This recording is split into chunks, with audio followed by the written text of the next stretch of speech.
Hello mga kasangga, welcome back. Today's topic is something simple pero madalas pa rin nakakalimutan ng marami.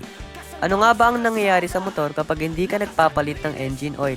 Kung isa ka sa mga lagi nag-overdue sa change oil, this episode is for you. Before anything else, quick reminder kung ano nga ba ang trabaho ng oil. Pinapadulas ang moving parts, nilalamig ang engine, nililinis ang dumi, carbon at burn particles, pinoprotektahan ang clutch, helps maintain smooth performance. Pero tandaan, oil doesn't last forever. Nababawasan ang viscosity, napupuno ng dumi at nasusunog over time. Kapag hindi ka nagpapalit ng oil sa tamang interval, unti-unti itong nagiging sludge. Thick, dark, sticky na parang putik.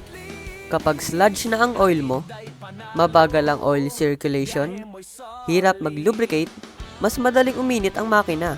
Ang resulta, engine wear plus overheating plus high repair cost. Old oil is equal to poor heat control.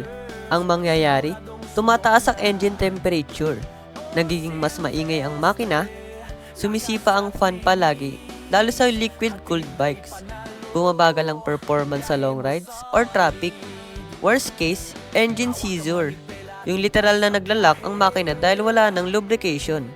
Isa to sa pinaka-expensive na may experience ng rider.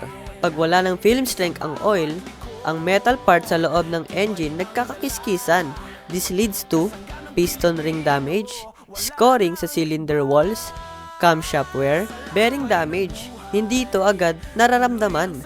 Pero after months, biglang lalakas sa gas, hihina sa hatak, at madaling uminit ang iyong motorsiklo. Dirty oil is equal to heavier internal friction.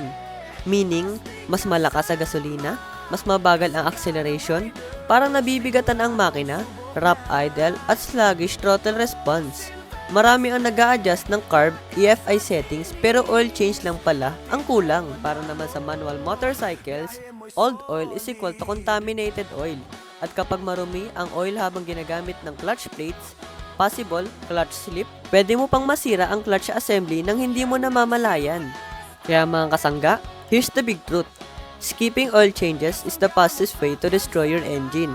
Sa murang halaga, makakapag-change oil ka na. Dito sa Silvestre, alaga ka. Quality products, affordable prices, at pangmasa. Check your manual, follow your intervals, at huwag maging change oil pag may time. Make time. Your engine will thank you for it. Kaya, ride safe mga kasangga.